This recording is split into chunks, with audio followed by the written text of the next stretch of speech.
Hi everyone, I am David Kovacs from Tel Aviv University, and the title of this talk is What is a People? So I would like to start with some terminological clarifications about the subject matter of this talk. I'm going to use the word people in the singular sense, so not as a plurality of persons, but as something that has a singular referent, roughly in the same way in which political philosophers use the word nation. So I will keep going back and forth between these two words. Nation, as it's used in colloquial English, is an ambiguous word. It can either refer to a people in my sense, or it can often refer to a country, or sometimes even more ambiguously to the citizenry of a country. So it's in this latter sense that we use the word nation when we say that a school is the best school in the entire nation, for example. So nations or peoples, in the sense in which I'm interested in, are collections of people that do not need to coincide with, for example, the citizenry of a country. So sometimes they do. So this depends on national self-conception. Like the American people is plausibly coincides with the American citizenry, but in other cases, for example, in the case of the Estonian people, this is not the case. The Estonian people doesn't coincide with the Estonian citizenry. So my main interest in peoples or nations derives from their perceived importance in political philosophy, where they play a central role in philosophical evaluations and justifications of different types of nationalism as state organizing principles. So one final caveat before I continue is that what I'm chiefly interested in is not a nation is what a nation is, not what it should be.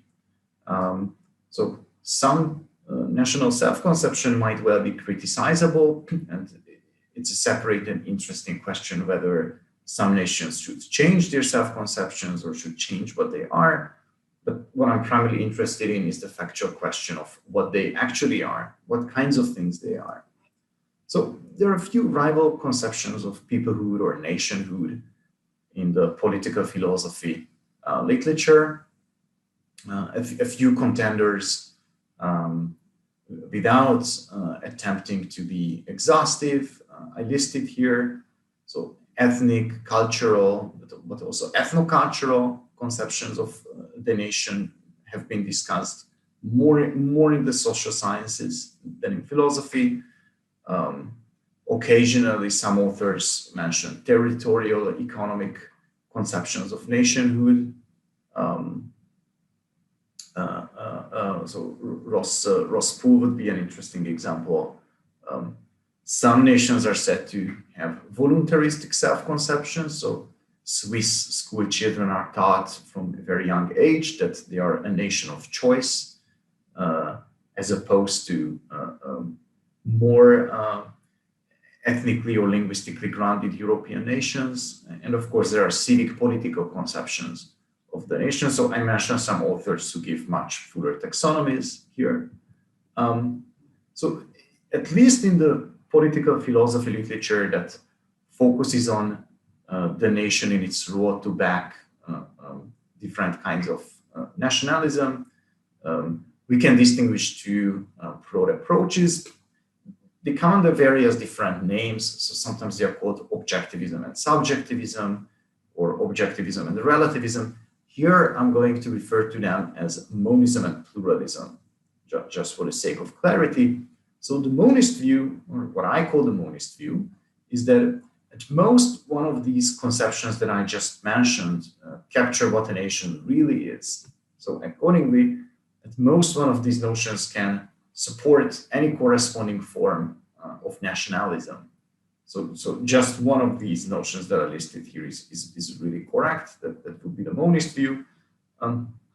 So the obvious problem for the monist view is that different bona fide nations seem to adopt different self-conceptions. So some nation self-conception is civic political, but others are ethnocultural, others, as I just mentioned, is voluntaristic, and the list could go on, even if you think that only one of these conceptions can give, or, well, you might think none of them, but even if you think only one of them can give a philosophical justification for national self-determination, it would still be useful to understand what those other self-conceptions come down to. So monism in this sense isn't particularly plausible. It doesn't seem to give justice to the rich variety of different self-conceptions of nationhood. And a natural response or a natural reaction to monism, which is a very widespread view today, is pluralism. Paul Gilbert calls this nominalism. So according to pluralism, as I call it, no single conception of nationhood or peoplehood applies to all states or to all peoples. Nations are self-styled, as Gilbert puts it. They get to choose their own self-conception. So if a nation's members think that they are a civic political nation, then they are right.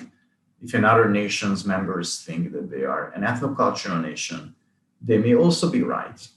So this is, on the face of it, an attractive view, but there are problems with it. And this is where my starting question comes in, and where the metaphysical second part of this talk is going to be relevant. So there are several problems with the pluralist view, discussed in detail by David Miller, for example. I'm going to just mention two of them, partly due to shortness of time, but also because it's these two problems that the proposal that I'm going to make is supposed to help with. So one problem with the pluralist view is that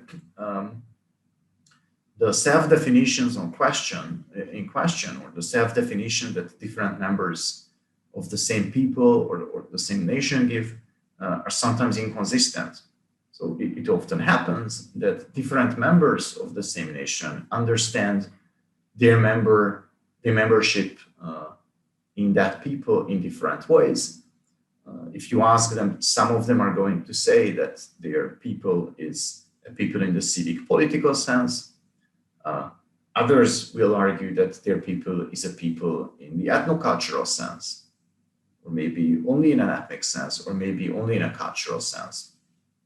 So you're clearly going to get this reaction if you ask people how they define their membership in a certain nation. You clearly get this reaction in most European countries, I predict. So self-definition doesn't give us consistent results. This is the first problem.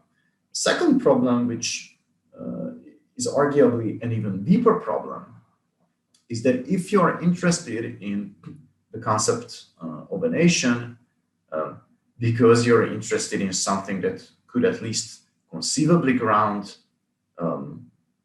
the collective right to self-determination, which many political philosophers are interested in, then the pluralist conception threatens to overgenerate competing claims to statehood.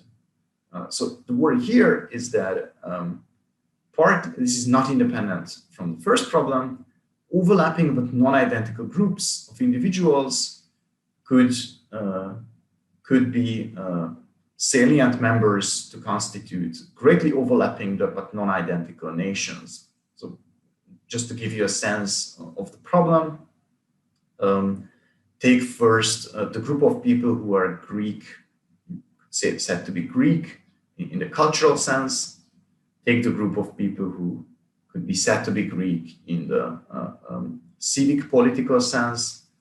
You can also take the group of people who are ethnically Greek. So these three groups are greatly going to overlap, but they're not going to be exactly identical. And the obvious problem is that because these groups are greatly overlapping, at most one of them could have a reasonable claim to statehood, because there can't exist different states that are greatly overlapping in their territories, right? This is a chief marker of statehood, monopoly of power on a certain territory.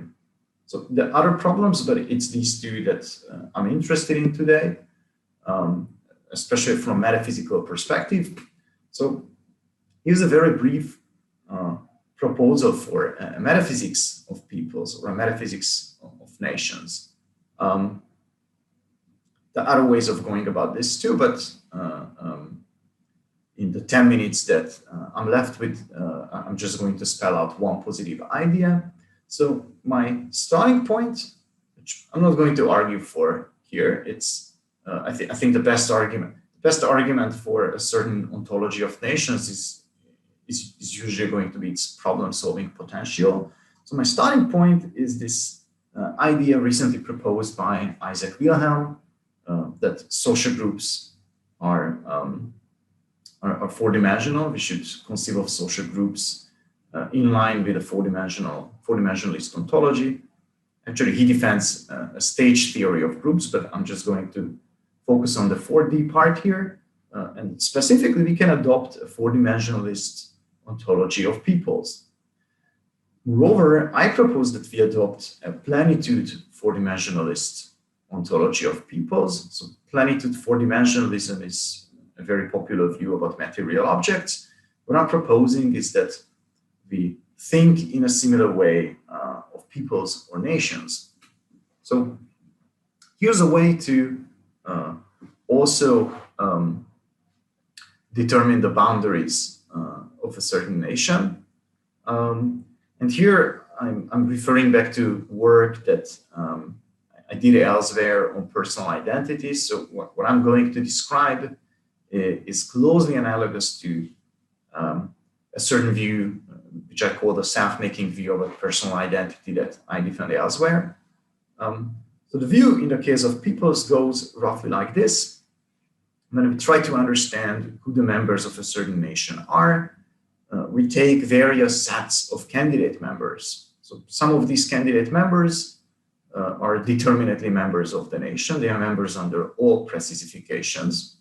So for example, they are members of the Greek nation in the civic, political, but also in the ethnic, also in the cultural, and also in several other senses. Other members are determinately not members of the same, of that nation. So I, for example, am not Greek in any, under any precisification of the word Greek. And they're going to be unclear borderline cases. So people who are members of the nation under some precisification, but not under some other precisifications. And we can determine the best candidate reference of a certain demonym, a certain expression purportedly referring to a people or a nation, on the basis of the we attitudes of its candidate members. So basically, we look at how each candidate member, each person who is a member of the nation under some precisification understands the nation's membership criteria. So then the idea is the group that comes out as the best candidate reference, given these facts about collective use, are going to be the actual reference of the demonym in question. So by the way, I think this is a version of the so-called cluster concept view of national identity as put forth by Yahya Tamir in an influential book on liberal nationalism. So just to give you a sense of how this is supposed to work, here's a completely hypothetical example. Just to be clear, I made up these numbers. I have no idea whether they are true. It's an empirical question. So question, what does the expression the Greek people or the Greeks refer to? Suppose that the sum total of Greeks according to the voluntaristic and the cultural and the civic and perhaps some other self-conceptions, let's suppose it's 30 million people. Suppose that of these, 7 million use the word Greek to refer to Greeks in the voluntaristic sense, 9 million to use the word Greek for Greeks in the civic sense, and 11 million language users candidate Greeks who use the word Greek in the cultural sense. So, other than explicit views, few people have well worked out theoretically sophisticated views about the criteria of membership in their nation. So other indirect cues could be who candidate Greeks, just generally considered Greeks, with whom, which other people do they feel historical continuity, to whom do they feel some sense of obligation resulting from membership in the same natural community. So the various cues, finding them is an interesting but I think primarily epistemological question.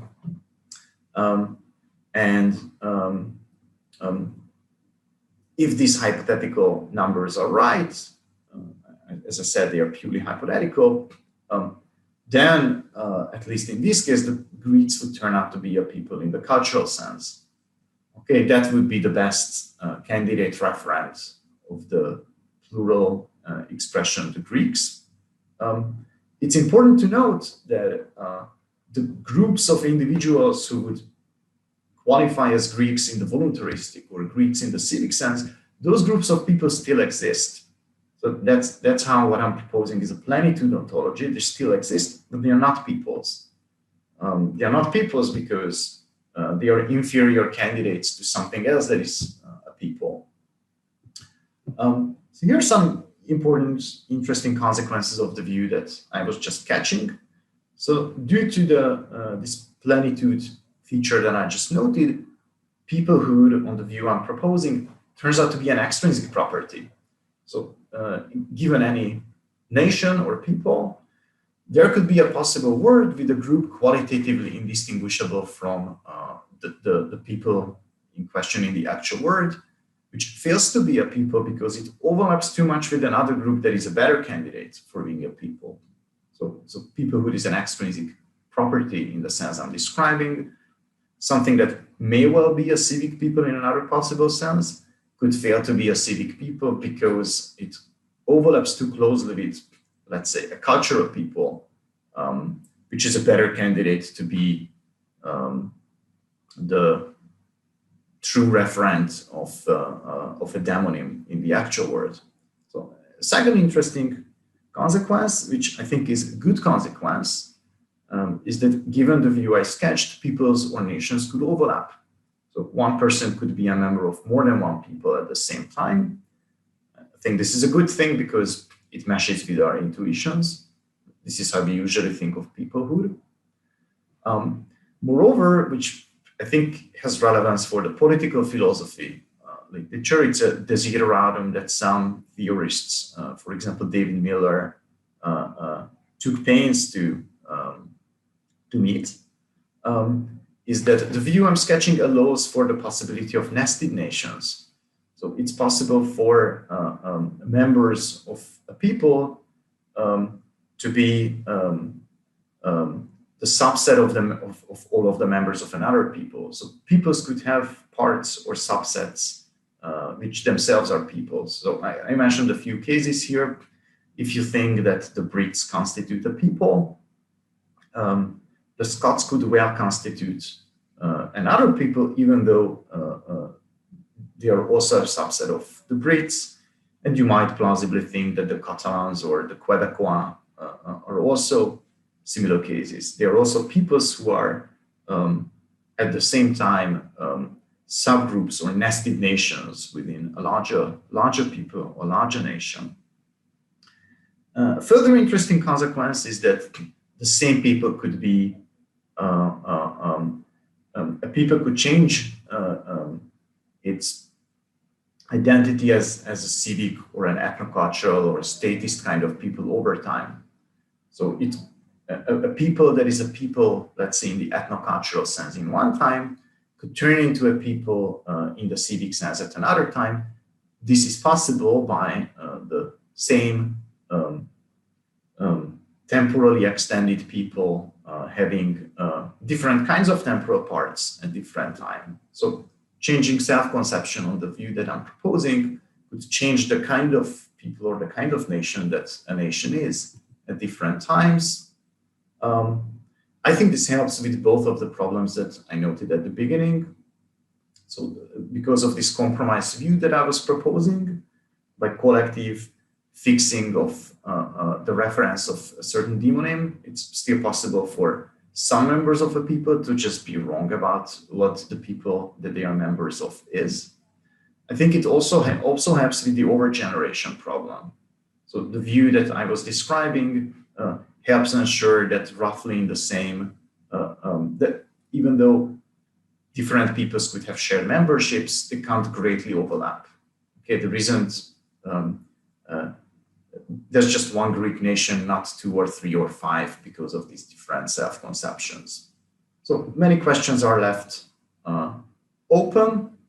I really just try to give you a taste of why working out an ontology of nations is an interesting and worthwhile project. And for now, I just want to thank you for your attention and look forward to your questions. Thank you.